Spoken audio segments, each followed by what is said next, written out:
Okay, so the last episode was the construction of the carcasses, and on this episode we are going to fill these carcasses with drawer boxes.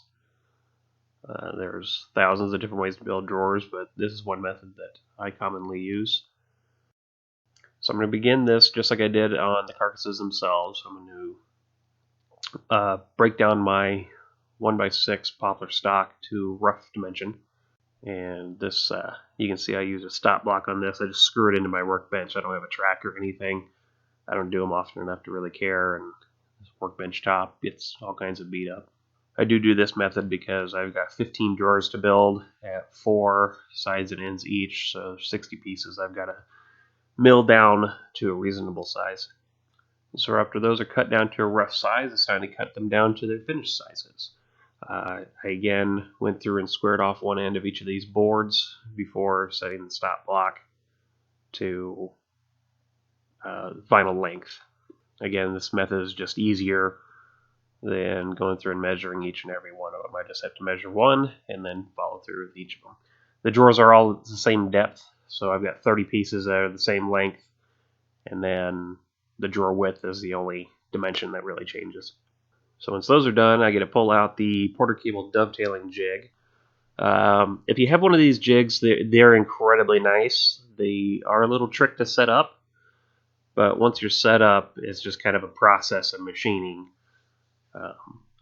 And my method here, a lot of people who are into woodworking will notice I just went from right to left with a router, which you're not supposed to do. I do it to score the face of the board to prevent tear out. These bits will tear out board really easily, and this is just kind of my method of preventing it. I've also kind of built a little dust shroud. I built this thing years ago to help capture some of the dust, because this thing just throws it everywhere. And you can see that there's a vacuum head in the bottom that does kind of an okay job sucking the dust down that does get caught down in that trap. I also do multiple passes on each board just to make sure it's good and clean. The last thing you want to do is pull that out and realize you missed a bit. And once it's done, I get half-blind dovetails.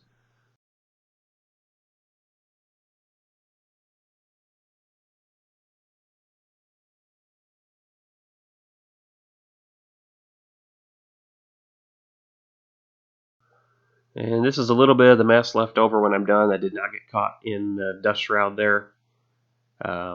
Since I've done this, I did buy, there's an actual dust collection attachment for this jig that I'm kind of excited to use on my next project that I need drawers.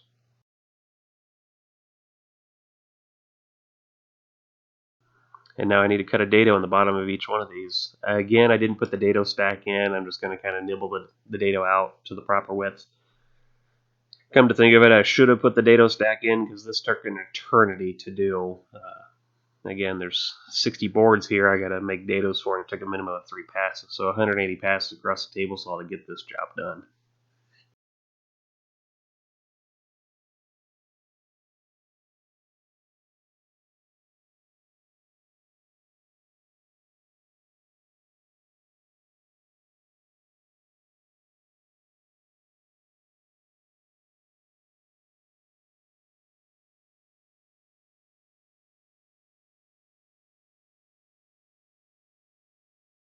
Then once done, everything's marked, so each side and end will go back where it's supposed to go.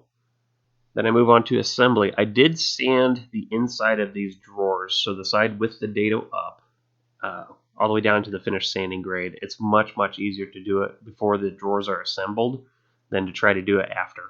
I believe you just get a better finish. I use a copious amount of glue on the, I don't know, I can't remember if they're called pins or tails. I can never get it right. So everyone gets drowned in glue before the next piece goes on it. I got to make sure my ends all match, get them together properly so that they all line up appropriately. They are, even though there is a machined dovetailing system, there are little bits that could be off, so I just mark them. I also make sure I use a block there for my hammering. I don't want to booger up my tails and pins.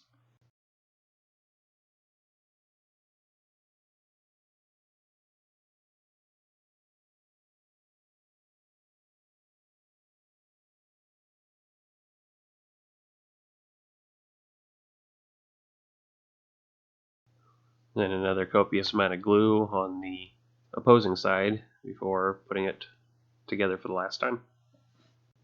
Now I do make sure this is just kind of the warpage in the bottom of the drawer. It's very thin material, so it curves, and it's just kind of getting it all lined up to click together. Again, a little physical persuasion helps everything lock together. I then get to repeat the process 14 more times. After all the drawers are assembled, it's time to sand. I do the squiggly mark technique. Just take a pencil and make a squiggly mark across your board, and that way you kind of get a proper sanded finish. You know that you got it all once all the mark is gone.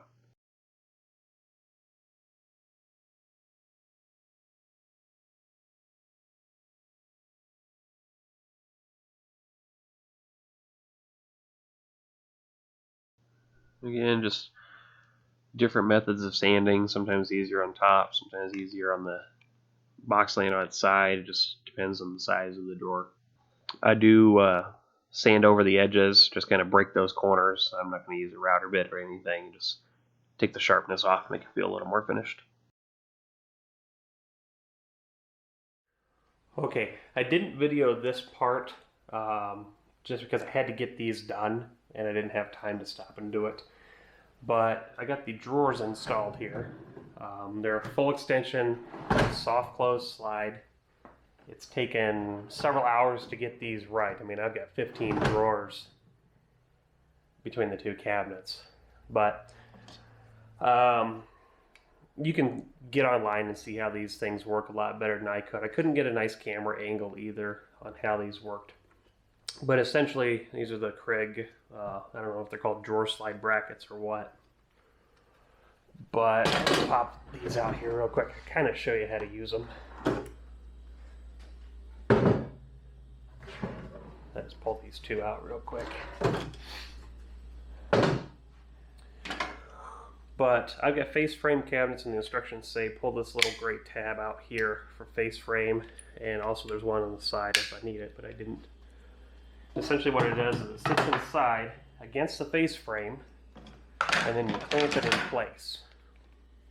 What this does is it gives you a temporary shelf to mount your drawer slides. So I ran my screws in, got that perfectly aligned. Now what Craig's instructions say to do is to put the box in. You actually take these brackets and you flip them outside and clamp them in place, and you can set your shelf on and slowly work the shelf and slides out at the same time. I didn't find this to be very reliable. For some reason, I could not get enough clamping pressure on these brackets to keep them from tilting down. It was causing my drawers to sag as I pulled them out. So I left them on the inside when I did it, but I did the exact same thing. I clamped it in place, and this way all the weight is in line with the slides. And as I clamped them in, I slowly worked the screws out and got them all mounted that way. And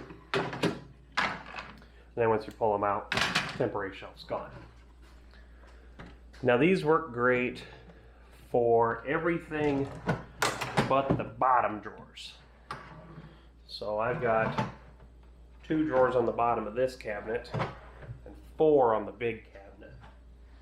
What I found out is, there we go. This little tab here is what the bracket sits on. I got a bracket laying over here. So it's what the bracket sits on while you screw it like that.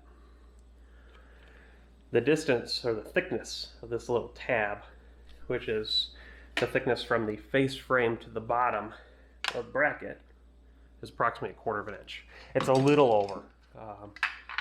The Kreg stuff I found to be mostly metric. Shocker, right? Everything's metric nowadays. So for the bottoms, let me tilt the camera down here. So for these bottom drawers, I can't use those brackets because there's no space underneath to hang them. My backer's 1/4 inch plywood. I stuck that up under there. I set that bottom bracket on top of a piece of 1/4 inch and then just left it in there while I put the drawer on using the exact same method. Slowly pulling it out, mounting one screw at a time as I went. Works beautifully. Nearly beautifully. That didn't work out so well, did it? But, so I've got all these done. Let's flip over to my other view here. So, boom. That is 5 drawers. Now, people who are very observant notice that the top drawer on this one is very narrow compared to the rest. And it's kind of a dead space here. And if you look on the inside, it steps in. And this dead space covers that step in. Reason I did that is because I wanted matching sinks on all these vanities. So I have 3 of the exact same oval basin sink, and I've got to have that space for that sink bowl. What I could do is I could buy just a circle basin sink, but a circle basin sink is nearly 3 times the cost of an oval. Guess what? Nobody's going to see that or care when I get the false fronts on, because they'll have a false front that covers this entire thing, and all 4 of these will look uniform until you open that one up. So now let's go over to the big guy. That is the 72-inch vanity. She's a tank now. Putting the drawers in that guy has doubled the weight of that vanity. There's so much weight between the drawers and the sides and hardware and all that. But on to the next process will be false fronts and cabinet doors. Oh boy, these projects can... yeah, it doesn't go nearly as fast as it used to. I could probably knock these out in a week before the baby came. And the baby's here. I'm 2.5 weeks into this process, and I still am not done. So, but, I mean, how cool is that? When that gets done, I'll have my basin here, cabinet doors. Not going to have a ton of cabinet space inside, but it is what it is. And I haven't decided yet. I may make pull-out shelves for these basins. I may not. The pull-out shelves do take up a lot of space, but it does keep you from losing stuff at the back of the cabinet. I haven't really decided yet. So, but that's the end of the drawer process. So I'll have separate videos for each step. Okay, I'm going to have a video for the carcasses, which I'm currently working on. I'm getting close to being done, but again, I mean, having the baby just takes up so much time. I'll have a separate video for drawers, and then I'll have a third video for face frames, or the false fronts and cabinet doors. So stay tuned for those.